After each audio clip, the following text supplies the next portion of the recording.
हम ये तो नहीं कहते कि भारत में रहने वाला हर व्यक्ति अनुशासनहीन है और वो एम्बुलेंस को रास्ता नहीं देगा, लेकिन आज भी जो तस्वीरें हमने आपको दिखाई, भारत में ऐसी तस्वीरों की कल्पना करना अभी भी थोड़ा सा मुश्किल है। कहते हैं जो व्यक्ति कर्तव्य से मुंह मोड़ लेता है वो बलवान होकर भी निर्बल रह जाता है, धनवान होकर भी निर्धन रह जाता है और ज्ञानी होकर भी अज्ञानी ही कहलाता है। हमारे देश में ज़्यादातर पढ़े लिखे लोग ही अनुशासन तोड़ते हैं और अपने कर्तव्यों को भूल जाते हैं। सब पढ़े लिखे लोग।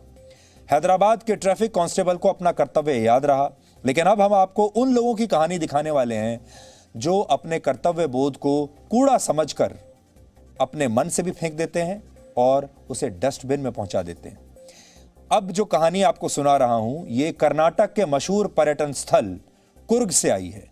कुर्ग के लोग पिछले कुछ समय से अपने शहर को साफ रखने के लिए एक मुहिम चला रहे हैं, क्योंकि आपने देखा होगा हमारे देश में जितनी भी ऐसी जगहें हैं जहां सैलानी आते हैं, टूरिस्ट आते हैं, जैसे बड़े बड़े हिल स्टेशंस, वहां पर जो लोग आते हैं घूमने के लिए वो वहां अक्सर गंदगी फैला कर जाते हैं। वो आते तो घूमने फिरने के लिए हैं, वेकेशन के लिए हैं, लेकिन उस शहर को गंदा करके वापस चले जाते हैं और उस शहर के लोग अक्सर बड़े परेशान रहते हैं टूरिस्ट से।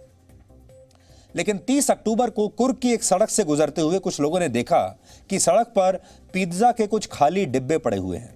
यह देखकर वहां के स्थानीय लोगों को बहुत गुस्सा आया। लोग कूड़ा फैलाने वाले व्यक्ति को ढूंढना चाहते थे और उसे उसका कर्तव्य याद दिलाना चाहते थे। किस्मत से पिज्जा के इस खाली डिब्बे में एक बिल पड़ा हुआ था। इस बिल पर पिज्जा खरीदने वाले व्यक्ति का नाम और फोन नंबर लिखा था। इसके बाद लोगों ने इस फोन नंबर पर कॉल किया और कूड़ा फैलाने वाले व्यक्ति से यह प्रार्थना की कि वो वापस आकर अपने इस कूड़े को उठाकर ले जाए, इसे क्लियर करे। लेकिन कूड़ा फैलाने वालों ने ऐसा करने से मना कर दिया और कहा कि वो अब बहुत दूर निकल चुके हैं, अब वापस नहीं आ सकते। इसके बाद स्थानीय अधिकारियों ने भी चिराग नाम के इस व्यक्ति को फोन किया, लेकिन वो कूड़ा क्लियर करने के लिए वापस नहीं आया। इसके बाद सोशल मीडिया का सहारा लिया गया और इस कूड़े का वीडियो बनाकर कूड़ा फैलाने वाले व्यक्ति के नाम और फोन नंबर के साथ इसे वायरल कर दिया गया सोशल मीडिया पर।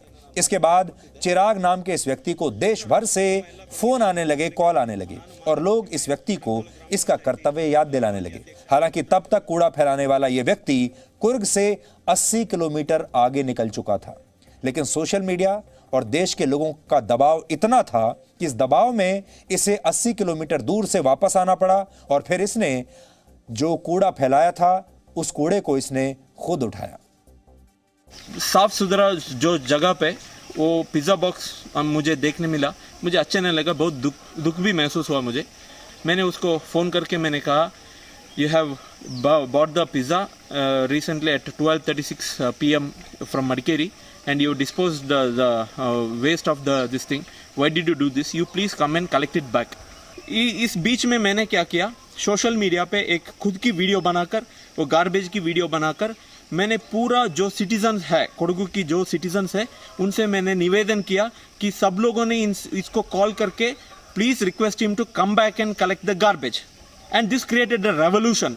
Really, it created a revolution because this is the first time. Because we want our village, our district, our nation to be very clean. तो आप सोचिए हमारे देश में सारे लोग, सारे कर्मचारी अगर उस कांस्टेबल जैसे हो जाएं और हमारे देश के सारे नागरिक इन जैसे हो जाएं जिनकी बात अभी हमने आपको सुनाई, तो देश कितना अच्छा हो जाएगा। हमारे देश में 50 करोड़ से ज़्यादा लोगों के पास स्मार्टफोन्स हैं। उन स्मार्टफोन्स में इंटरनेट भी है, सोशल मीडिया भी है और कैमरा भी लगा हुआ है। तस्वीर भी खींच सकते हैं, वीडियो भी बना सकते हैं। सोशल मीडिया सिर्फ किसी को ट्रोल करने के लिए नहीं है, सोशल मीडिया सिर्फ आलोचनाएं करने के लिए नहीं है। सोशल मीडिया का अगर आप चाहें तो बहुत अच्छा इस्तेमाल भी हो सकता है, जैसा इस कहानी में हुआ। आप चाहें तो अपने मोबाइल फ़ोन का, अपने स्मार्टफोन का ऐसा इस्तेमाल कर सकते हैं जिससे आपका शहर साफ रह सके, आपका देश साफ रह सके, आपका समाज साफ रह सके। सिर्फ आपकी मंशा होनी चाहिए। आपकी मंशा क्या है? आप उस सोशल मीडिया को कैसे इस्तेमाल करना चाहते हैं? किसी की बदनामी करना चाहते हैं उस सोशल मीडिया के ज़रिए, किसी की ट्रोलिंग करना चाहते हैं या फिर किसी की जान बचाना चाहते हैं, ये आपके ऊपर है। चिराग 3 लोगों के साथ कुर्ग घूमने के लिए आया था। उसने और उसके दोस्तों ने कुर्ग की खूबसूरती का पूरा आनंद लिया, समय बिताया, लेकिन यहाँ से वापस जाते समय उन्होंने इस शहर को गंदा कर दिया। लेकिन कुर्ग के लोगों ने कूड़ा फैलाने वालों के खिलाफ सोशल मीडिया पर सत्याग्रह किया और गलती करने वाले को उसका कर्तव्य याद दिलाया। वर्ष 1934 में महात्मा गांधी पहली बार इसी जगह यानी कुर्ग गए थे और तब उन्होंने यहां लोगों के बीच एक सभा में कुर्ग की खूबसूरती की तारीफ की थी। हमारे देश में जो स्वच्छता अभियान चलाया जाता है वो भी साफ सफाई को लेकर गांधी जी के विचारों से प्रेरित है और इन्हीं विचारों से प्रभावित होकर कुर्ग के लोग अपने शहर को भारत के सबसे साफ सुथरे शहरों में शामिल करा चुके हैं।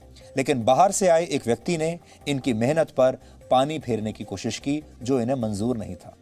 हैरानी की बात यह है कि जब यही लोग किसी दूसरे देश में घूमने जाते हैं तो इनकी वहां के साफ सफाई के नियमों को तोड़ने की हिम्मत नहीं होती। ये सारी हिम्मत अपने देश में ही होती है, लेकिन अपने देश को कूड़ादान बनाने से ये लोग पीछे नहीं हटते।